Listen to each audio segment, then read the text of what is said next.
ये करेक्ट हुआ, क्योंकि अगर a लेस देन -3/4, a की जो रेंज आएगा वो -∞ से -3/4 ही है। ठीक है, तो आई होप आपको ये क्वेश्चन समझ में आया होगा। हेलो दोस्तों, आज हम बात करने वाले हैं क्वाड्रेटिक इक्वेशन पे बेस्ड क्वेश्चन की, जो कि कॉम्प्रिहेंशन टाइप का क्वेश्चन है। सबसे पहले हम क्वेश्चन को रीड करेंगे, उसके बाद हम क्वेश्चन को सॉल्व करेंगे। तो हमारे पास दे रखा है consider the equation x⁴, basically एक बाई क्वाड्रेटिक इक्वेशन दे रखा है। सबसे पहले बाई क्वाड्रेटिक क्या होती है, जिसमें x की मैक्सिमम पावर कितनी होनी चाहिए, 4 होनी चाहिए, वो क्या होता है, बाई क्वाड्रेटिक होता है। अच्छा, एक होता है स्यूडो क्वाड्रेटिक इक्वेशन होता है। अगर आप बाई क्वाड्रेटिक को आप क्वाड्रेटिक में चेंज कर सकते हो, तो बेसिकली उस बाई क्वाड्रेटिक को क्या बोलते हैं, स्यूडो क्वाड्रेटिक बोलते हैं। ठीक है, तो क्वेश्चन को रीड करते हैं। एक बाई क्वाड्रेटिक इक्वेशन दे रखी है और साथ में दे रखा है a बिलोंग्स टू r दे रखा है। अच्छा, a बेसिकली क्या है, एक अननोन टर्म है जो कि बाई क्वाड्रेटिक में है ना मौजूद है, और एक फंक्शन दे रखा है f(x) और x+1 एक फंक्शन दे रखा है, और जिसकी उसने रेंज दे रखी है -∞ से -2, क्लोज और यूनियन 2 से इनफाइनाइट। ठीक है, फिर उसने क्वेश्चन पूछा है कि इफ इक्वेशन, और ये किस इक्वेशन की बात कर रहा है, ये बाई क्वाड्रेटिक इक्वेशन की बात कर रहा है। अगर बाई क्वाड्रेटिक इक्वेशन के है ना कम से कम 2 पॉजिटिव रियल रूट है, तो आप बताना है कि a की किस वैल्यू के लिए, बेसिकली वो पूछ रहा है कि a के वैल्यू का क्या रेंज होना चाहिए, या a की कौन सी वैल्यू होनी चाहिए जिसके लिए बाई क्वाड्रेटिक के कम से कम 2 रूट क्या होने चाहिए, रियल हो, पॉजिटिव हो, डिस्टिंक्ट हो। कंफ्यूजन में रहते होंगे कि अगर यहाँ पे बाई क्वाड्रेटिक के कम से कम 2 रूट्स पॉजिटिव और रियल और डिस्टिंक्ट चाहिए, तो हम क्या करते थे, क्वाड्रेटिक के दोनों रूट्स पॉजिटिव कर देते हैं, लेकिन उसका अलग केस होता है। तो आइए हम यहाँ पे आपको क्वेश्चन को समझाने से पहले आपको कंफर्म कर देते हैं कि क्या यहाँ पे करना चाहिए क्या नहीं। जैसा अगर आपको बाई क्वाड्रेटिक दे रखी है, एक बाई क्वाड्रेटिक दे रखी और एक क्वाड्रेटिक दे रखी, जब आप बाई क्वाड्रेटिक से क्वाड्रेटिक में जाते हो, आप क्या करते हो, या तो x² का रिप्लेसमेंट करते हो t से, या तो यहाँ पे x+1/x का भी रिप्लेसमेंट होता है t से। ठीक, जब आप इससे यहां पे जाते हो और इसमें बोला गया है कि at least 2 roots are positive, at least 2 roots are positive, real and distinct. Basically ये कंडीशन क्या है कि बाई क्वाड्रेटिक के कम से कम 2 रूट्स रियल, पॉजिटिव और डिस्टिंक्ट होने चाहिए। तो आपने जिस बाई क्वाड्रेटिक को क्वाड्रेटिक में चेंज किया, उस क्वाड्रेटिक के रूट्स की क्या कंडीशन होनी चाहिए, ताकि बाई क्वाड्रेटिक के 2 रूट्स कम से कम 2 रूट्स पॉजिटिव, रियल और डिस्टिंक्ट आने चाहिए। तो इस क्वाड्रेटिक के रूट्स क्या होने चाहिए, दोनों पॉजिटिव होने चाहिए। क्या होने चाहिए, दोनों roots positive, distinct and real होने चाहिए। क्या है कि जब आप बाई क्वाड्रेटिक से क्वाड्रेटिक में चेंज करते हो और रिप्लेसमेंट x² = t का करते हो, और उसमें बाई क्वाड्रेटिक के रूट्स कैसे माने, बाई क्वाड्रेटिक के 4 रूट्स होंगे, वो बोल रहा है कम से कम 2 रूट्स क्या होने चाहिए, रियल, पॉजिटिव और डिस्टिंक्ट होने चाहिए। तो क्वाड्रेटिक पे क्या कंडीशन लगाए ताकि हमें बाई क्वाड्रेटिक की जो कंडीशन है, जो शर्त है, वो यहाँ पे क्या हो जाए, पूरी हो जाए। तो बाई क्वाड्रेटिक ये शर्त तभी पूरी होगी जब क्वाड्रेटिक के दोनों रूट्स क्या हो, डिस्टिंक्ट और पॉजिटिव हो।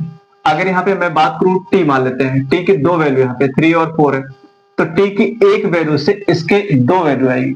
अगर मैंने x² = 3 रखा, तो x की 2 वैल्यू आएगी, एक प्लस आएगी और एक माइनस आएगी, तो एक पॉजिटिव रूट तो मिल गया। हमें चाहिए कम से कम 2 रूट्स कैसे होने चाहिए, पॉजिटिव होने चाहिए। तो जब आप t की एक वैल्यू पुट करोगे, तो t की एक वैल्यू से एक पॉजिटिव मिलेगा, एक नेगेटिव मिलेगा, लेकिन हमें चाहिए 2 नेगेटिव। तो 2 नेगेटिव के लिए इसके t की दोनों वैल्यू को पॉजिटिव होना पड़ेगा, क्योंकि एक से पॉजिटिव मिल रहा है और नेगेटिव मिल रहा है, हमें एक पॉजिटिव और चाहिए, तो इसको भी नेगेटिव होना पड़ेगा। ये कंडीशन तब होती है जब x² का t से रिप्लेसमेंट होता है, लेकिन x+1/x का अगर रिप्लेसमेंट आप t से कर रहे होते हो, तो ये कंडीशन इस केस में लागू नहीं होती। इस कंडीशन में आपको है ना सोच के यहाँ पे करना पड़ेगा क्वेश्चन को। आई होप ये कोई आपको समझ में आया होगा। तो आइए हम यहाँ पे क्वेश्चन को करते हैं। क्वेश्चन में दे रखा है, पहला हमारे पास बाई क्वाड्रेटिक दे रखा है, x⁴ प्लस यहाँ पे 2ax³ यहाँ पे प्लस x² यहाँ पे प्लस यहाँ पे 2ax यहाँ पे प्लस यहाँ पे 1 = यहाँ पे 0 रखा है, और यहाँ पे फंक्शन रखा है x+1/x रखा है। तो ये इसका मोटिव यही है कि कहीं ना कहीं इसका रिप्लेसमेंट होगा बाई क्वाड्रेटिक में, है ना। कैसे होगा, बाई क्वाड्रेटिक में जब आप क्वाड्रेटिक में चेंज करोगे तो क्वाड्रेटिक में चेंज करने के लिए किसी न किसी का रिप्लेसमेंट करना पड़ेगा। तो बाई क्वाड्रेटिक में ये जरूर बनेगा, इसका रिप्लेसमेंट करते ही बाई क्वाड्रेटिक में चेंज हो जाएगी। तो हम क्या करते हैं, बाई क्वाड्रेटिक में यहाँ पे देखो दो टाइप की बाई क्वाड्रेटिक होती है। एक होता है एक्स पावर 4 हो जाए, जिसमें एक्स पावर 4 वाला प्रेजेंट हो, एक्स स्क्वायर और कांस्टेंट नंबर, ये तीन लोग प्रेजेंट हो। और दूसरी क्वाड्रेटिक बाई क्वाड्रेटिक वो होती है जिसमें x power 4, x cube, x square, x और कांस्टेंट नंबर सभी प्रेजेंट है। तो इसमें बेसिकली एक्स स्क्वायर से डिवाइड करते हैं।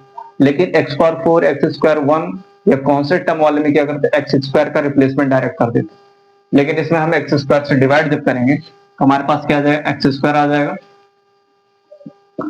एक्स स्क्वायर आ जाएगा प्लस यहाँ पे 2ax यहाँ पे प्लस यहाँ पे 1 यहाँ पे plus 2a divide by x यहाँ पे प्लस यहाँ पे 1 upon x square equal to 0। हम इसको और इसको साथ में लेते हैं यहाँ पे, तो एक्स स्क्वायर यहाँ पे प्लस 1 अपॉन एक्स स्क्वायर यहाँ पे प्लस 2a कॉमन हो जाए एक्स प्लस यहाँ पे 1 अपॉन एक्स और प्लस यहाँ पे 1 इक्वल टू यहाँ पे 0 हो जाएगा।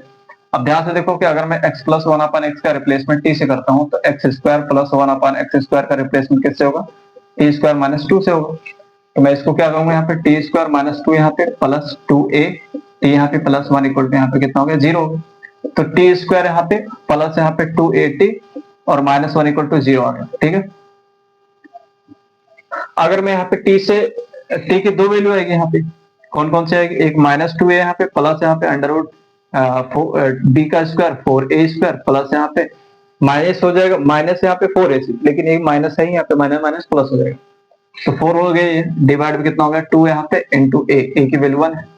अच्छा एक वैल्यू थी आगे, अगर मैं यहाँ पे क्या करूँ, इसको आगे सॉल्व करूँ यहाँ पे, तो माइनस 2a यहाँ पे 4 कॉमन लेंगे तो प्लस माइनस 2 आएगा बाहर में, और ये a स्क्वायर प्लस 1 यहाँ पे डिवाइड में कितना हो गया 2 से 2 कैंसिल हो जाएगा यहाँ पे, तो हमारे पास आएगा माइनस a प्लस यहाँ पे अंडर रूट a स्क्वायर यहाँ पे प्लस 1। और सेम यही वैल्यू आएगी, दूसरी वैल्यू कौन सी आएगी, माइनस a यहाँ पे minus under root a square यहाँ पे प्लस 1।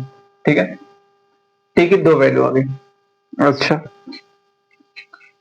अगर मैं बात करूं यहाँ पे अगेन, तो हमें यहाँ पे बाई क्वाड्रेटिक की कैसे चाहिए रूट्स, पॉजिटिव होनी चाहिए, पॉजिटिव रूट्स चाहिए। पॉजिटिव रूट्स मतलब होता है एक्स की क्या वैल्यू होनी चाहिए, एक्स बेसिकली क्या होना चाहिए, पॉजिटिव होना चाहिए। अगर रूट्स बेसिकली क्या होता है, एक्स की वैल्यू ही तो होती है। अगर पॉजिटिव रूट चाहिए तो एक्स क्या होना चाहिए, ग्रेटर देन 0 होना चाहिए। अच्छा अगर एक्स ग्रेटर देन 0 होगा तो basically x plus 1 upon x की मिनिमम वैल्यू कितनी होती है, तो इसकी मिनिमम से मिनिमम वैल्यू कितनी होती है, 2 होती है ना। अगर x पॉजिटिव होता है तो x प्लस 1 अपॉन एक्स की मिनिमम से मिनिमम वैल्यू क्या होनी चाहिए, 2 होनी चाहिए। और मैंने इसका रिप्लेसमेंट किससे किया था, t से, तो मैं बोल सकता हूं कि जो t होगा वो 2 से बड़ा होगा। ठीक है, 2 से क्या होना चाहिए, बड़ा होना चाहिए, या आप ऐसा समझ सकते हो t जो होना चाहिए वो पॉजिटिव होना चाहिए। अब ध्यान से देखो इसमें t कौन सा पॉजिटिव है, ये पॉजिटिव है कि ये पॉजिटिव है। तो अगर मैं ये बात करूं यहाँ पे, इसकी मैं अगर बात करता हूं तो ये बेसिकली क्या लिखा है, ये लिखा है ए स्क्वायर जो है वो बेसिकली, अगर आप समझ सकते हो एक पॉजिटिव क्वांटिटी जो होती है वो नेगेटिव से हमेशा बड़ी होती है, तो मैं बोल सकता हूं कि ए स्क्वायर जो होगा हमेशा माइनस ए से बड़ा ही होगा। अगर मैं ए स्क्वायर में 1 ऐड कर देता हूं यहाँ पे, तब भी क्या होगा, ये वाली क्वांटिटी माइनस ए से तो बड़ी होगी क्योंकि वो नेगेटिव है। ठीक है, अब यहाँ पे क्या करते हैं, इसका अगर मैं अंडर रूट ले लेता हूँ, अंडर रूट बेसिकली क्या होगा, ये पूरा पॉजिटिव होगा और ये पूरा क्या नेगेटिव यहाँ पे, तो ओवरऑल क्या होगा, ये हमारे पास क्या होगा, इससे बड़ा ही होगा यहाँ पे। अगर बड़ा होगा यहाँ पे तो बेसिकली ये चीज जो है वो इससे बड़ी यहाँ पे, तो बड़ी में से छोटी वाले घटाओगे क्या हो जाएगा, तो बेसिकली पॉजिटिव ही आएगा। तो ये बेसिकली क्या है, पॉजिटिव। तो पॉजिटिव अगर यहाँ पे तो माइनस ए प्लस यहाँ पे अंडर रूट ए स्क्वायर प्लस 1 यहाँ पे ग्रेटर देन यहाँ पे 2 लिख सकते हैं हम यहाँ पे। अरे वैसे समझो यहाँ पे t की कौन सी वैल्यू पॉजिटिव है, क्योंकि यहाँ पे t जो है 2 से बड़ा तब होगा जब t पॉजिटिव होगा, t की जो वैल्यू है वो 2 से बड़ी है, और t हमारे पास क्या है, हम इसको तो रख नहीं सकते क्योंकि नेगेटिव हमेशा, नेगेटिव तो 2 से कभी बड़ा नहीं हो सकता, क्योंकि ये पॉजिटिव है, ये 2 से बड़ा हो सकता है। अच्छा एक बार हम चेक कर लेते हैं, ठीक है, अगर मैं a की वैल्यू यहाँ पे 0 रखता हूँ, 0 रखूंगा तो ये 0 और ये हमारे पास क्या बन गया, 1 बन गया। इक्वल टू 0 पे क्या है, 1 है। चलिए ठीक है, अगर मैं a की नेगेटिव वैल्यू रखता हूँ, नेगेटिव वैल्यू रखूंगा -1 रख लेते हैं, तो ये हो गया हमारे पास कितना, 1 हो गया, प्लस ये हो गया कितना पे अंडर रूट 2, तो ये कितना हो गया √2 यहाँ पे 1.4 और ये 1. तो 2.4 आ गया। ठीक है, a लेस देन के लिए 2.4 आ गया। अगर मैं बात करूं ए ग्रेटर देन 0 के लिए 1 रखूंगा यहाँ तो -1 यहाँ पे, प्लस यहाँ पे ये √2 यहाँ पे, तो ये कितना हो गया यहाँ पे 1.4 यहाँ पे -1 कितना हो गया 0.4 आ जाएगा, 0.4 आ जाएगा।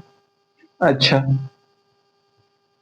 अब ध्यान से देखो कि ये जो हमारे पास पूरी क्वांटिटी है ये ए की किस वैल्यू के लिए पॉजिटिव होगी, मतलब 2 से बड़ी होगी। तो बेसिकली ये जो है ए के नेगेटिव के लिए क्या होगी, ये 2 से बड़ी होगी। तो इसके अलावा साथ साथ में आपको ये भी लेके चलना पड़ेगा कि ए जो है वो 0 से छोटा होना चाहिए, तभी ये पूरा क्या होगा 2 से बड़ा होगा।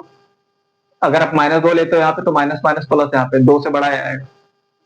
तो साथ साथ में ये भी कंडीशन लेके चलना है कि ए जो है वो 0 से छोटा होना चाहिए, तभी 2 से ये बड़ा आएगा। ठीक है, तो हमने यहाँ पे क्या किया, अंडर यहाँ पे a² + 1 यहाँ पे ग्रेटर देन यहाँ पे 2 + a यहाँ पे। अब ध्यान से देखो a < 0 के लिए कंडीशन सेटिस्फाई थी, कंडीशन क्या थी, सेटिस्फाई थी। अगर कंडीशन सेटिस्फाई थी तो बेसिकली a² + 1 अंडर में और 2 + a आ गया, तो इसको a < 0 के लिए ये भी कंडीशन सेटिस्फाई होगी। अब ध्यान से देखो ये पॉजिटिव है और a < 0 के लिए पॉजिटिव भी हो सकता है, नेगेटिव भी हो सकता है। अगर पॉजिटिव ये भी पॉजिटिव है तो दोनों कैसे होंगे, नॉन नेगेटिव हो जाएंगे, है ना। लेकिन अगर नेगेटिव होगा और ये हमेशा पॉजिटिव होगा तो पॉजिटिव हमेशा नेगेटिव से बड़ा होगा, स्क्वायरिंग करते समय कोई गड़बड़ी नहीं होगी। ठीक है, तो हम कह सकते हैं कि इसको स्क्वायरिंग कर सकते हैं। a² + 1 यहाँ पे ग्रेटर देन यहाँ पे 4 यहाँ पे प्लस a² प्लस यहाँ पे 4a आ जाएगा, a² से a² कैंसिल हो गया, 4 उधर जाएगा तो -3 यहाँ पे और ग्रेटर देन यहाँ पे -3। अच्छा, -3 लेस देन यहाँ पे 4a, तो हमारे पास क्या आ जाएगा कि जो हमारे पास a होगा वो -3/4 से छोटा होना चाहिए। लेकिन आपको बाउंड्री पॉइंट चेक करना पड़ेगा। बाउंड्री पॉइंट मतलब होता है कि क्या a और -3/4 पे हमारे पास दो डिस्टिंक्ट रियल रूट और पॉजिटिव रूट आते हैं क्या। तो अगर a बराबर -3/4 है तो हम t इक्वल टू हमारे पास क्या था, t की वैल्यू हमने क्या रखा था, ये वाली रखी थी, ये वाली रखी थी। तो मैं यहाँ पे माइनस प्लस हो जाएगा 3/4 और अंडर रूट यहाँ पे प्लस में और -3/4 का होल स्क्वायर, तो यहाँ पे 9/16 यहाँ पे +1 और 3/4 यहाँ पे प्लस यहाँ पे अंडर रूट यहाँ पे ये हो जाएगा 25/16 और ये 3/4 यहाँ पे और ये 5 यहाँ पे 4, कितना आ गया 2 आ गया, t इक्वल टू कितना आ गया 2 आ गया। और t हमने किसको माना था, x + 1/x equal to t माना था। ये हो गया x² यहाँ पे +1 इक्वल टू यहाँ पे 2x, तो x² यहाँ पे -2x यहाँ पे +1 इक्वल टू यहाँ पे कितना हो गया 0 हो गया। अब ध्यान से देख सकते हैं बेसिकली ये x - 1 का होल स्क्वायर लिखा है और होल स्क्वायर यहाँ पे रखते ही हमारे पास x की वैल्यू जो है वो रिपीटेड रूट्स आ गए, डिस्टिंक्ट रूट्स आए नहीं, पॉजिटिव भी है रियल भी है लेकिन डिस्टिंक्ट नहीं है। इसका मतलब है कि x जो हमारे पास a इक्वल टू -3/4 है उसको हम नेग्लेक्ट करेंगे, तो हम बोलेंगे कि a जो है -3/4 से छोटा ही चलेगा। अच्छा, a < -3/4 और हमारे पास एक कंडीशन और a जो है 0 से छोटा चाहिए। अगर a 0 से छोटा और a -3/4 से छोटा, इंटरसेक्शन क्या आएगा, वही आएगा, -3/4 से छोटा ही चलेगा। तो हमारे पास ऑप्शन कौन सा करेक्ट हुआ, ये करेक्ट हुआ, क्योंकि अगर a < -3/4 a की जो रेंज आएगा वो -∞ से -3/4 ही है। ठीक है, तो आई होप आपको ये क्वेश्चन समझ में आया होगा। अभी